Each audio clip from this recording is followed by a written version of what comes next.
कोर्टमध्ये गेले. कोण गेलं माहितीये का हायकोर्टमध्ये?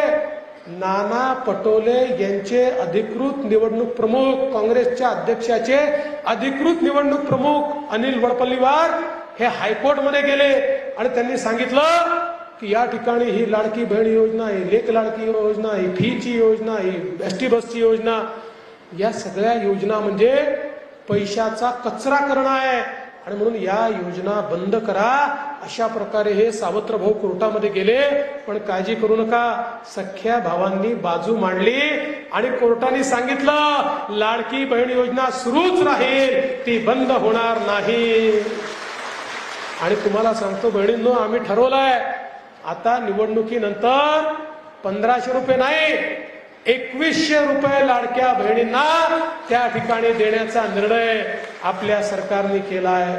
आज संजय गांधी निराधारच्या अंतर्गत, वृद्ध पेन्शनच्या अंतर्गत 1500 रुपयाचे 2100 रुपये करण्याचा निर्णय आपण घेतलेला आहे. आपलं सरकार समाजातल्या सगळ्या स्तरातल्या लोकांचं काम करत आहे. अंगणवाडी सेविका असेल, आशाताई असेल, ग्राम स्वरोजगार सेवक असेल, कोतवाल असेल, पोलीस पाटील असेल, सगळ्यांच्या मानधनात वाढ करण्याचं काम हे आपल्या सरकारने या ठिकाणी केलं.